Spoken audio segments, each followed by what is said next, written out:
नमस्कार, स्वागत है आप सभी का। एफएम न्यूज देख रहे हैं आप और आपके साथ मैं हूं नितीशा बंसल। बिहार की सियासत में आज आया है बवाल और भूचाल और बह रही है बदलाव की बयार। बिहार की सियासत ने एक बार फिर इतिहास को दोहराया है। एक बार फिर सीएम नीतीश कुमार ने बीजेपी का साथ छोड़कर आरजेडी का दामन थामने का फैसला किया है। अब सीएम नीतीश महागठबंधन में आरजेडी, कांग्रेस और वाम दलों के साथ सरकार बनाने को तैयार है। नीतीश कुमार बिहार के राज्यपाल से मिलकर इस्तीफा भी सौंप चुके हैं, जिसके बाद से नई सरकार का गठन होगा। नीतीश कुमार के विपक्षी उन पर दल बदल करने का आरोप लगाते रहे हैं। आइए आपको ग्राफिक्स के जरिए अब मैं समझाती हूं कि नीतीश कुमार ने कब कब अपना पाला बदला है। तो साल 2013 में बीजेपी से नाता तोड़ा था। जेडीयू और बीजेपी के बीच पहली बार 1998 में गठबंधन हुआ। 2014 के लोकसभा चुनाव से पहले 2013 में गठबंधन तोड़ दिया था नीतीश कुमार ने। और 2014 लोकसभा चुनाव के दौरान नरेंद्र मोदी से दरअसल खफा थे नीतीश कुमार, जिस वजह से उन्होंने गठबंधन तोड़ दिया था। 17 साल पुराने गठबंधन को नीतीश ने तोड़ा था 2013 में। 2015 में बनी महागठबंधन की सरकार जेडीयू और बीजेपी के बीच 17 साल का गठबंधन रहा था और 2015 में महागठबंधन की सरकार बनी। 2015 में आरजेडी और कांग्रेस के साथ चुनाव लड़ा था। महागठबंधन को बड़ी जीत मिली और नीतीश महागठबंधन के नेता बने। 2015 में 5वीं बार बिहार के मुख्यमंत्री के रूप में नीतीश ने शपथ ली थी। नीतीश कुमार 5वीं बार बने थे। साल 2017 में फिर से पाला बदला। तत्कालीन डिप्टी सीएम तेजस्वी के इस्तीफे की मांग की गई और सीएम नीतीश ने पद से इस्तीफा दिया था।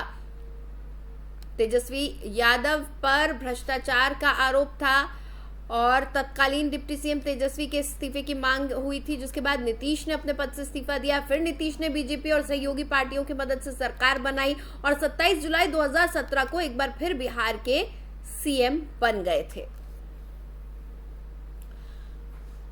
तो ग्राफिक्स के जरिए हमने आपको समझाया कि किस तरह से और क्या बदलाव आए हैं और कब कब नीतीश कुमार ने अपना पाला बदला। आपको बता दें, नीतीश कुमार बहुत ही मजे हुए जो है राजनेता है। राजनीति में कोई नए नहीं है, हर दांव पे उन्हें समझ आता है। और बीते दिनों जो संकेत मिल रहे थे उससे साफ हो गया था कि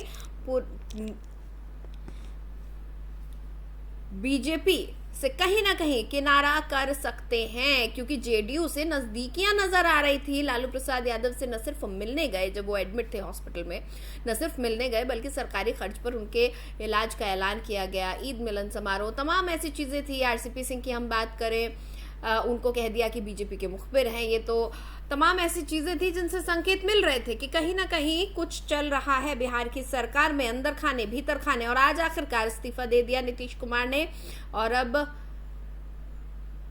आरजेडी के साथ, कांग्रेस के साथ और वाम दलों के साथ मिलकर सरकार बनाने की कोशिश करेंगे, दावा पेश करेंगे। तो चलिए अब आपको सुनवाते हैं कि आज इस्तीफे के बाद नीतीश कुमार ने क्या कुछ कहा और साथ ही बीजेपी ने भी एक प्रेस कॉन्फ्रेंस करी अपने इस्तीफे के जब नीतीश कुमार ने इस्तीफा दे दिया। तो दोनों ही आपको पहलू सुनवाते हैं, क्या नीतीश कुमार का कहना है और क्या बीजेपी ने कहा। और सारे विधायक और विधान पार्षद और पार्टी के नेता सब भाजपा से क्या दिक्कत हो गई? सारी मीटिंग आज हुई और सब लोगों की इच्छा यही हुई है कि हम लोगों को एनडीए छोड़ देना चाहिए। तो जैसे ही एनडीए छोड़ने का निर्णय सब लोगों की थी ही, तो हमने उसी को स्वीकार कर लिया और आकर के यहाँ जो एनडीए की सरकार में हम मुख्यमंत्री थे, हमने मुख्यमंत्री पद से इस्तीफा सौंप दिया और सारे विधायक और विधान 2020 के चुनाव में एनडीए गठबंधन के तहत हम सबों ने चुनाव लड़ा था और जो मेजॉरिटी और मैंडेट था वह एनडीए में भाजपा और जनता दल यूनाइटेड को जनता ने मैंडेट दिया था। हम 74 सीट जीतने में कामयाब हुए थे। उसके बावजूद भी माननीय प्रधानमंत्री जी ने और माननीय गृह मंत्री जी ने जो वादा किया था, हमने उस वादे का पूर्णतः पालन किया और माननीय नीतीश कुमार जी इस एनडीए गठबंधन के मुख्यमंत्री बने। आज जो कुछ भी हुआ है वह बिहार की जनता के साथ और भाजपा के साथ धोखा है। यह पूरे उस मैंडेट का उल्लंघन है जो मैंडेट बिहार की जनता ने दिया था, जिसके एक 2005 के पहले की जो सरकार थी उसके विरुद्ध का मैंडेट था कि यह प्रदेश शांति चाहता है, यह प्रदेश विकास चाहता है। और जो कुछ भी आज हुआ है वह न केवल भाजपा बल्कि बिहार की सारी जनता के साथ धोखा है और बिहार की जनता इसको कतई बर्दाश्त नहीं करेगी। तो बीजेपी को आपने सुना, बीजेपी ने कहा कि बिहार की जनता माफ नहीं करेगी आज जो कुछ हुआ है उसको लेकर, यानी कहीं ना कहीं संकेत मिल रहे हैं कि बीजेपी सिर्फ खफा नहीं है बल्कि बहुत ज्यादा खफा है। और नीतीश कुमार ने भी जिस तरह की आज बातें कही हैं उससे साफ नजर आ रहा है कि ये आजकल की बात नहीं है। लंबे समय से एनडीए में कुछ दिक्कतें चल रही थी, नीतीश कुमार नाराज थे क्योंकि जिस तरह से आरसीपी सिंह के साथ हुआ, उन्हें राज्यसभा नहीं भेजा गया, उन पर तमाम तरीके के इल्जामात लगे, उन्हें कहा गया बीजेपी के मुखबिर हैं। उससे साफ पता चल रहा था कि बीजेपी से खफा है नीतीश। इसके अलावा देखिए, जब लालू प्रसाद यादव से नजदीकियां बढ़ने लगी उससे भी समझ में आ रहा था कि अंदर खाने कुछ न कुछ चल रहा है। अब सवाल ये उठता है कि अब जब कांग्रेस के साथ मिलकर सरकार बनाने की बात आ रही है तो कांग्रेस की भूमिका क्या रहेगी इस सरकार में। अब जब तेजस्वी यादव भी आ रहे हैं तो देखिए, लालू प्रसाद यादव अब उनकी तबीयत कुछ नासाज रहती है, इस बीच अस्पताल में भी एडमिट रहे थे, लेकिन तेजस्वी यादव हैं जो कि लालू प्रसाद यादव की जो हायरार्की है उसको मेंटेन कर सकते हैं, उनके उत्तराधिकारी के रूप में उन्हें देखा जाता है। तेजस्वी यादव के पद और ओहदे को लेकर सवाल उठता है कि क्या उन्हें पद दिया जाएगा, क्या नीतीश कुमार ही फिर से सीएम होंगे इस महागठबंधन के, और साथ ही वाम दलों को साथ लेकर चल रहे हैं तो किस तरह का सरकार का स्वरूप होगा ये भी देखने वाली बात होगी। होम मिनिस्टर कौन होगा, तमाम तरीके के सवालात अब खड़े हो रहे हैं जब सीएम नीतीश कुमार ने इस्तीफा दे दिया है और अब नई सरकार की वो पेशकश करेंगे। आपको बता दें, इस्तीफा देने के बाद तेजस्वी यादव से जाकर वो मिले थे, उनके साथ में बैठक की थी और आगे किस तरह से सरकार का स्वरूप होगा इसको लेकर सभी अब मिल बैठ कर बात करेंगे, चर्चा करेंगे और उसके बाद में सरकार का जो स्वरूप है वो बहुत जल्द सबके सामने आ जाएगा। सवाल सबसे बड़ा खड़ा यही हो रहा है कि कांग्रेस की भूमिका क्या होगी, होम मिनिस्टर अब कौन होंगे, वाम दल किस तरीके का जो है रोल प्ले करेंगे इसमें, और बीजेपी जिसने पहले ही कह दिया है कि बिहार की जनता इसको माफ नहीं करेगी, उसका अगला कदम क्या होगा, बीजेपी का अगला कदम क्या होगा।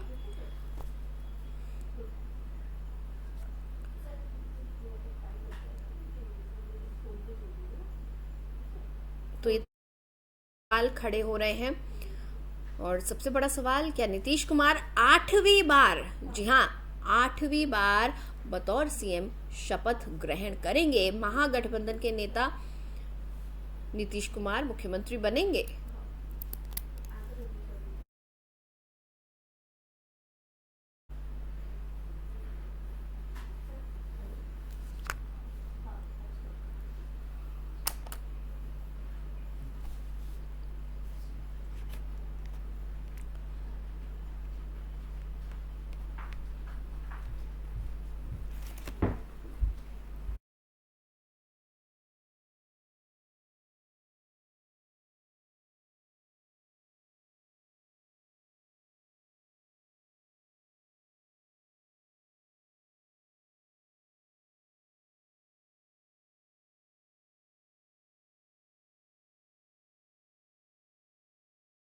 का स्वरूप आगे कैसा होगा, बीजेपी का अगला कदम क्या होगा, क्योंकि बीजेपी ने साफ कह दिया अपनी प्रेस कॉन्फ्रेंस में कि बिहार की जनता इसको माफ नहीं करेगी। और इस वक्त कुछ खास मेहमान भी मेरे साथ जुड़ चुके हैं। मैं पैनलिस्ट से आपका पहले तारुफ करवा दूं। हमारे साथ प्रमोद पटेल जुड़े हुए हैं जो कि जेडीयू से हैं, और संदीप दुबे जी बीजेपी नेता हमारे साथ जुड़े हुए हैं। बहुत बहुत स्वागत है सर आप दोनों का। आपका भी बहुत बहुत धन्यवाद।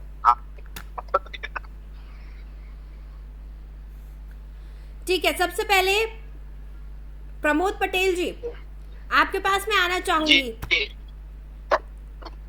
क्या आपको नहीं लगता कि ये दल बदल कुछ ज्यादा होता जा रहा है? क्या क्या वजह हेलो रही? जी प्रमोद पटेल जी, हेलो मेरी आवाज पहुंच रही है आप तक?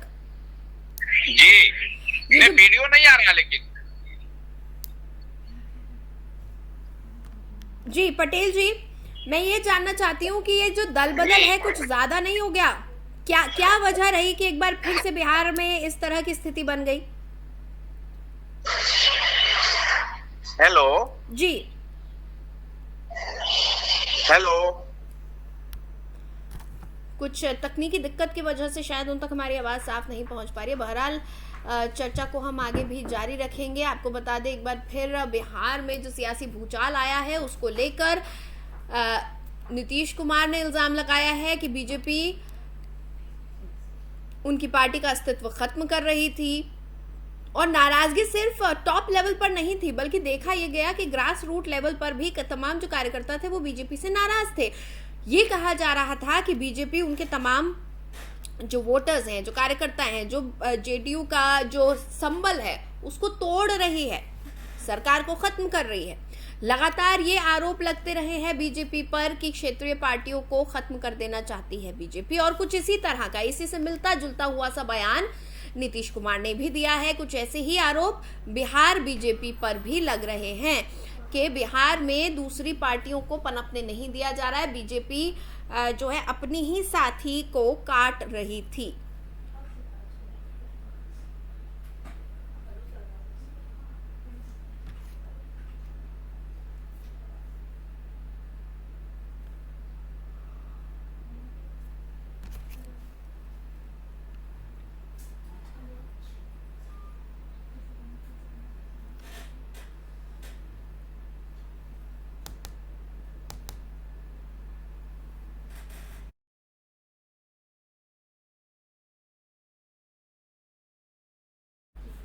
तो जैसा कि हमने आपको बताया कि नीतीश कुमार इससे पहले भी गठबंधन तोड़ते और जोड़ते रहे हैं। एक बार फिर हम आपको दिखाते हैं कब कब और कैसे दल बदल की राजनीति हुई है। साल 2013 में बीजेपी से नाता तोड़ दिया था नीतीश कुमार ने, और 2014 के लोकसभा चुनाव से पहले 2013 में ही गठबंधन तोड़ा था, क्योंकि वो नरेंद्र मोदी से नाराज थे।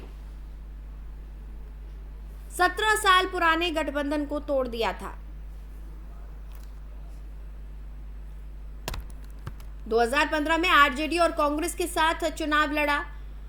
2015 में महागठबंधन की सरकार बनी थी। महागठबंधन को बड़ी जीत मिली, नीतीश महागठबंधन के नेता चुने गए। 2015 में 5वीं बार उन्होंने बिहार के मुख्यमंत्री के रूप में शपथ ग्रहण की थी। 2015 में आरजेडी और कांग्रेस के साथ चुनाव लड़के उन्होंने सीएम का पदभार संभाला था।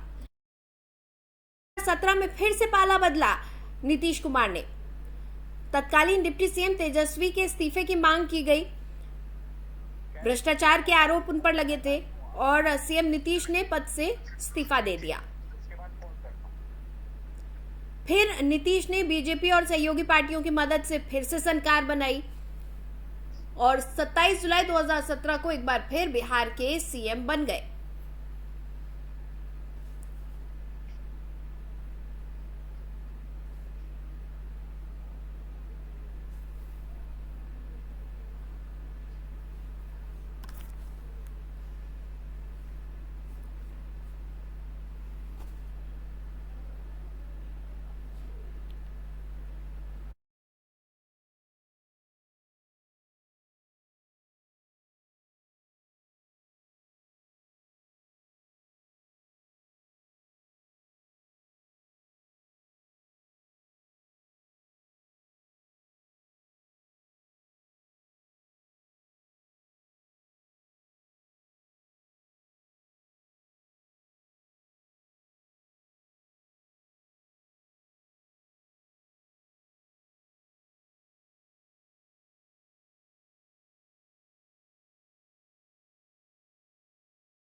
और इसी उलटफेर को लेकर चर्चा के लिए हमारे खास मेहमान हमारे साथ जुड़ चुके हैं।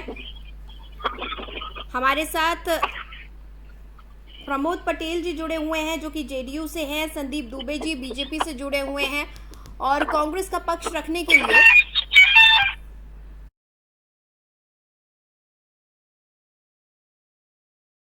लिए असित नाथ तिवारी जी हमारे साथ जुड़े हुए हैं। बहुत बहुत स्वागत है आप तीनों का। जी धन्यवाद। सबसे पहले मैं जेडीयू के पास जाना चाहूंगी। इतना बड़ा उलटफेर, एक बार फिर उलटफेर, ऐसा नहीं है कि बिहार ने ये दल बदल और पाला बदलने की राजनीति पहले नहीं देखी, लेकिन इस बार ये जो हुआ है इसकी कोई खास वजह?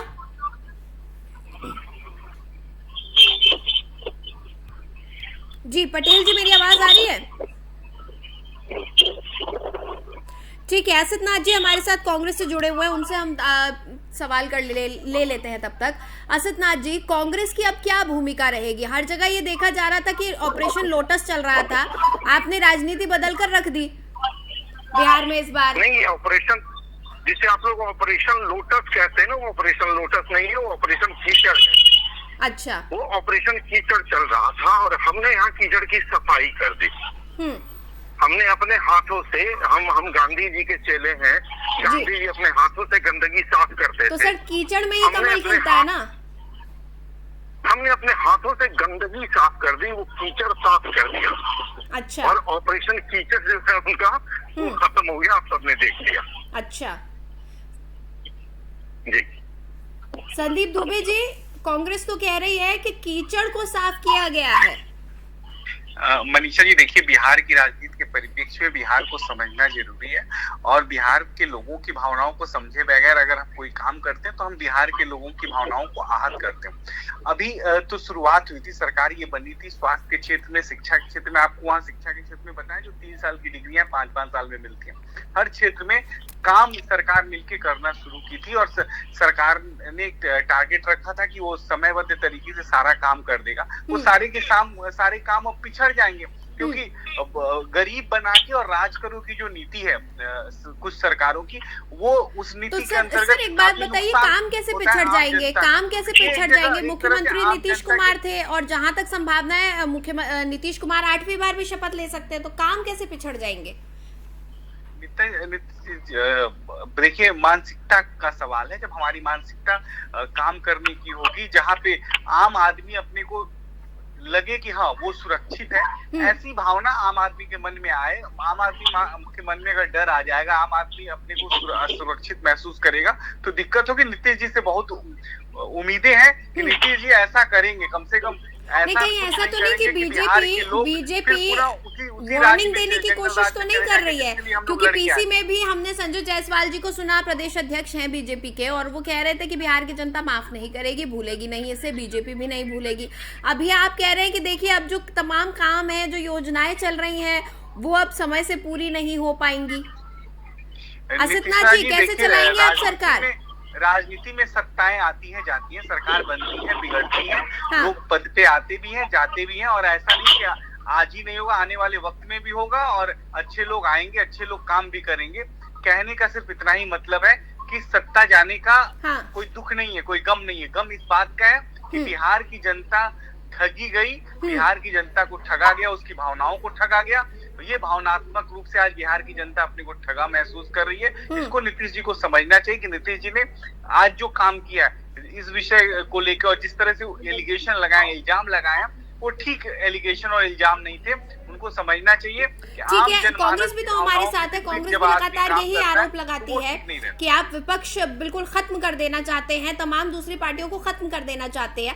असित नाथ जी, बीजेपी पर जो तमाम आरोप लगते रहे हैं, कांग्रेस कहती रही है कि विपक्ष को ही खत्म कर देना चाहती है बीजेपी, और आज नीतीश जी ने भी यही कहा कि हमारी पार्टी को कमजोर कर रही थी बीजेपी, हमारा अस्तित्व छीनने की कोशिश कर रही थी, ग्रास रूट पर कार्यकर्ता जो है नाराज थे। तो अब आप लेकिन सरकार चलाएंगे कैसे? क्योंकि बीजेपी की केंद्र में भी सरकार है और बीजेपी का लोटस कमल तो सभी ने देखा है। कैसे कांग्रेस बिहार की सिचुएशन को हैंडल करने वाली है? क्या रोल रहेगा कांग्रेस का? भाई ये बताइए कि आपके भी कई मित्र होंगे, रिश्तेदार होंगे, और कुछ ऐसे होंगे जिनसे आपके बड़े करीबी संबंध होंगे, और आप उन्हीं के घर में रोज चाय पीजिए, नाश्ता कीजिए, और उन्हीं के घर में आप झगड़ा लगवा दीजिए, उन्हीं के घर में बंटवारा करवा दीजिए, उन्हीं के घर को तोड़ दीजिए, तो समाज आपको किस निगाह से देखेगा? भारतीय जनता पार्टी का जिसके साथ 20 वर्षों का गठबंधन रहा, भारतीय जनता पार्टी ने उसी पार्टी को तोड़ने की साजिश कर दी। मतलब जिस घर में बैठे उसी घर में आग लगा देते हैं ये लोग। अच्छा, अब नीतीश जी अगर सावधान होकर इनसे निकल गए तो भाई क्या गलत किया इन्होंने? अकाली दल का पंजाब में क्या किया, इन्होंने शिवसेना का महाराष्ट्र में क्या किया? ये जिसके दोस्त हुए उसके घर को फोड़ा, ये इनका मूल चरित्र है भाजपा का। पहली बात। दूसरी बात, इन्होंने कहा कि बिहार में 6 साल में डिग्रियां मिलती हैं। दीक्षित जी, बहुत कमाल की बात कही आपने। पिछले 17 वर्षों से बिहार की सत्ता में आपकी पार्टी बैठी है। पिछले 17 वर्षों में बिहार की शिक्षा व्यवस्था को आपकी पार्टी ने बेच के खाया है। जितने वीसी आपने बैठाए हैं उनकी जांच करवाइए। कई वीसी तो भ्रष्टाचार में पकड़े भी गए जो आपने बैठाए हैं 17 वर्षों में। तो बिहार की शिक्षा, चिकित्सा को आपने बर्बाद किया है। हेल्थ विभाग आज भी आपके पास है, चिकित्सा इस सरकार के पहले तक शिक्षा आप ही की पार्टी के पास था। तो उसको तबाह करने में, नाश करने में आपने कहीं कमी नहीं छोड़ी है साहब। तो कह रहे हैं पिछले 1.5 वर्षों में 6 साल पिछड़ गया। पिछले 17 वर्षों का यही हाल है, 6 साल में डिग्रियां मिल रही हैं। ये आपने बर्बाद किया है साहब। इसलिए इस बर्बादी से इस बिहार को बचाना जरूरी था और इसलिए आप लोगों को धकिया के भगाना जरूरी था। ठीक है, जेडीयू भी हमारे साथ जुड़ी हुई है। प्रमोद पटेल जी, पटेल साहब मुझे सुन पा रहे हैं? कोई तकनीकी दिक्कत शायद पटेल साहब की लाइन में है। बहरहाल लगातार बीजेपी और कांग्रेस हमारे साथ बनी हुई है। संदीप दुबे जी, अब ये बताइए बीजेपी का अगला कदम क्या होगा बिहार में? देखिए, बिहार एक राजनीतिक दृष्टिकोण से नहीं, बिहार के लोगों के लिए हमेशा भारतीय जनता पार्टी लड़ती रही है, उनके साथ खड़ी रही है, उनके भावनाओं के साथ खड़ी रही है। हमारे सांसद हैं, हम लोग बिहार को बेहतर करने में जो परिकल्पना है प्रधानमंत्री जी को, उसको पूरा करेंगे। और हम किसी भी विषय से जो आज ये लोग डरवा रहे हैं, धमकी दे रहे हैं, और खासतौर से कांग्रेस को मैं कहूंगा, कांग्रेस तो कहीं है नहीं, न 3 में है न 13 में है, लेकिन तेज निकलती इनके अंदर, कम समय में घमंड आ जाता है। तो घमंड से भरी हुई कांग्रेस को समझना चाहिए कि घमंड किसी का नहीं रहता। ये तो समय आने हैं और जाने, लेकिन भारतीय जनता पार्टी का कार्यकर्ता, भारतीय जनता पार्टी के लोग वंदे मातरम के नाम पे अपना सारा जीवन दे देते हैं। वो लोग किसी से डरने वाले नहीं है। बिहार और बिहारियत के लिए काम करते रहेंगे और बेहतर बिहार बनाने में जब भी सरकार भी सहयोग मांगेगी, हम लोग उसके साथ खड़े।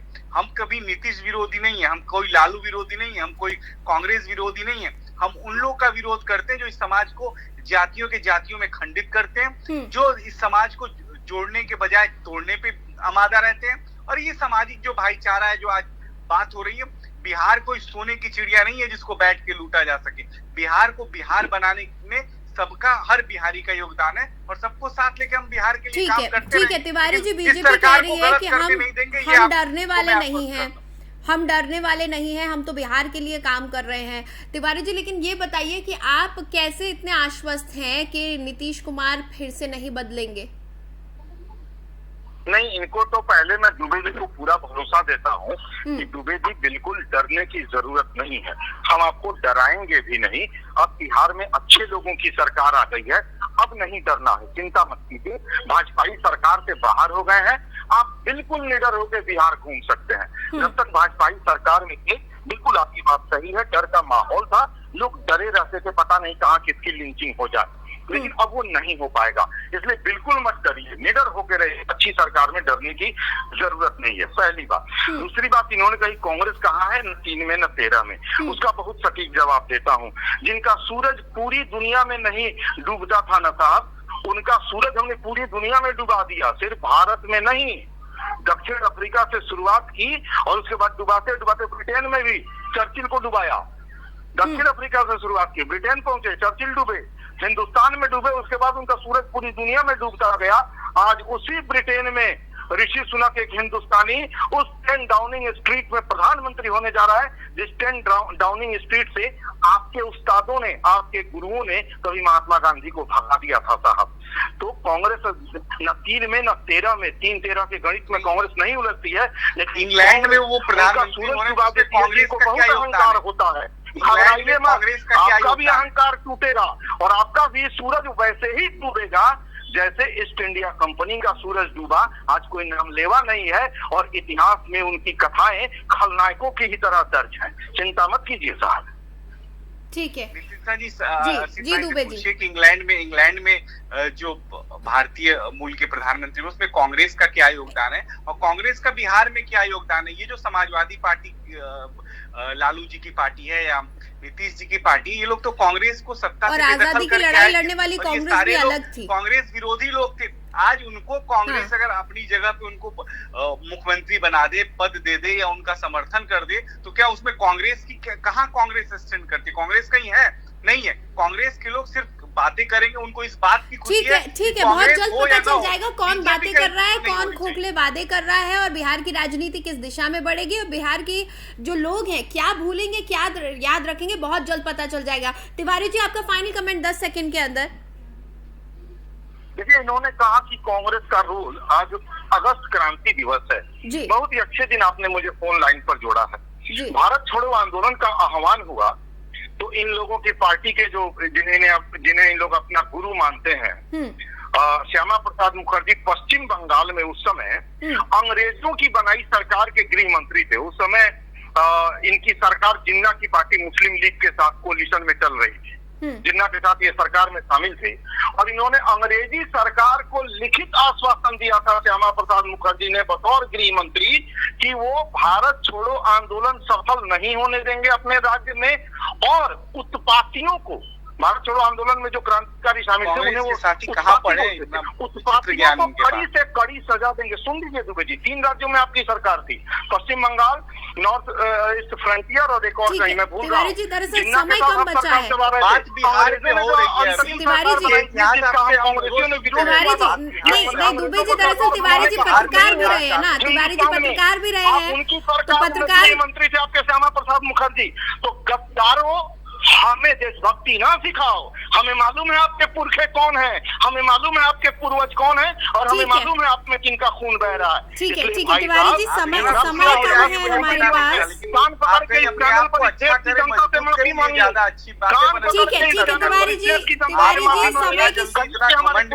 हमारे पुरखे का तौर पर हम माफी मांग रहे हैं। बिल्कुल तिवारी जी, कांग्रेस किस तरह से अब बिहार का कायाकल्प करती है ये हम भी देखना चाहेंगे, जनता भी देखना चाहेगी और मुझे लगता है बीजेपी भी ताली बजाएगी अगर बिहार की जनता को वाकई एक पॉजिटिव बदलाव की बयान नजर आएगी। बहुत बहुत शुक्रिया तिवारी जी और दुबे जी, आप हमारे साथ इस खास चर्चा में शामिल हुए।